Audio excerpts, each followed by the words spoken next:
कशा आहात विद्यार्थी मित्रांनो, कसं चालू आहे अभ्यास? तर युनिव्हर्सल कोचिंग इन्स्टिट्यूटच्या डिजिटल प्लॅटफॉर्ममध्ये आपलं सर्वांचं मनापासून स्वागत आहे. तर मित्रांनो, संख्या मालिकेचा एक जबरदस्त प्रश्न मी तुमच्यासाठी आज घेऊन आलेलो आहोत.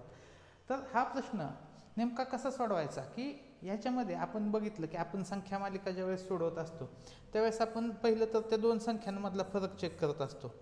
मग फरक आपल्याला काहीतरी वाढत जातोय, कमी म्हणजे फरकात काहीतरी आपल्याला समानता दिसली तर मग आपण पुढची संख्या काढू शकतो. येथे आपण बघूया फरक किती आला, 7चा आहे. पुढचा फरक किती आहे, 10चा. त्याच्या पुढचा फरक किती आहे, 18चा फरक आहे. त्याच्या पुढचा फरक किती आहे, 21चा. आणि त्याच्यानंतर पुढचा फरक किती आहे, 28 आणि 11 39. म्हणजे आपण जर फरक बघितला तर कुठंच आपल्याला फरक दिसतोय का, की 7 नंतर 10 आहे, 10 नंतर मग 18 आहे, 18 नंतर मग 21 आहे, 21 नंतर 39. मग पुढचा फरक आपण सांगू शकत नाही. ठीक आहे, म्हणजे फरकावरून जर आपल्याला एक्झाम्पल सोडवायचं असेल तर हे जरा वेगळ्याच लेवलला जात आहे. दुसरी गोष्ट, आपण ज्यावेळेस एखादी एक संख्या बघतो 16, 33, 33 नंतर 72, म्हणजे यामध्येही काही सिक्वेन्स लागत नाही.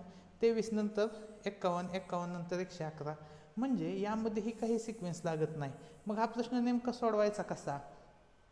तर हा प्रश्न बघा, मी जे स्कॉलरशिपला सांगितलेलं आहे 8वी स्कॉलरशिपला, की फरक हाच बघायचा, की फरकानुसारच आपण जाऊ शकतो. की आपल्या जे 2-3 आपले ठोकताळे आहेत त्या ठोकताळ्यांनी जर आपल्याला प्रश्न नसेल निघत तर आपण परत फरकाकडेच येऊ. याचा मधला फरक आहे 7, यांच्यामधला फरक किती आहे, 10, यांच्यामध्ये 18चा फरक आहे, याच्यामध्ये किती आहे बघा, 21, आणि याच्यामध्ये 39. मग आता फरक तर आपल्याला पुढचा फरक काय आपल्याला याच्यावरून लागत नाही. मग मी काय केलं बघा, हिथं असं लिहिलं 6 आणि हिथं एक लिहिलं. पुढे काय लिहिलं, 6 अधिक 1 7 असतं. त्याच्यानंतर 6 अधिक 4 10 असतं. 6 आणि 4 10 असतं. ठीक आहे. 4 नंतर 9 अधिक 9, 9 अधिक 9 किती असतं, 9 अधिक 9 18 असतं, बरोबर. त्याच्यानंतर 5 अधिक 16 21 असतं. आणि त्याच्यानंतर 3 अधिक 36 39 असतं. आणि मग पुढची संख्या काय येईल बघा. आता यामध्ये तुम्हाला काय दिसतंय, की 1 आहे.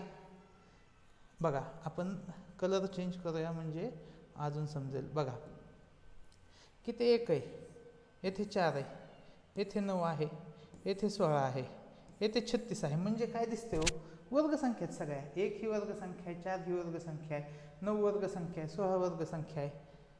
16 नंतर आपलं 25 पाहिजे होतं. ठीक आहे, 16 नंतर काय पाहिजे, आपलं 25 पाहिजे.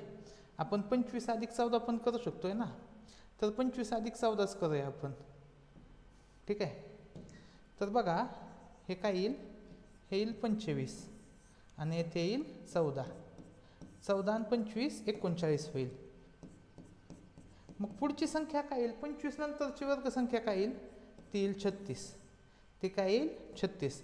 मग आता जर 36 येत असेल वर्गसंख्या, 36 ही वर्गसंख्या येत असेल तर मग हे 6 6 9 5 14 हे कुठून आलंय हे आपल्याला बघावं लागेल ना.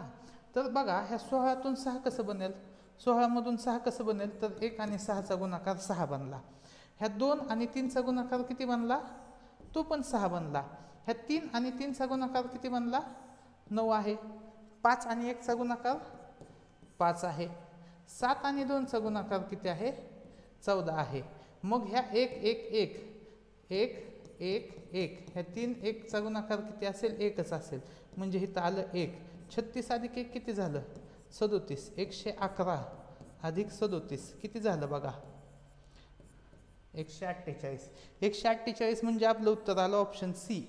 तर हे अशा वेगवेगळ्या प्रकारचे स्कॉलरशिपचे प्रश्न आपण इथून पुढे हे घेऊन येत जाऊ. तर अशाच प्रश्नांसाठी आपलं चॅनल सबस्क्राईब करा. धन्यवाद.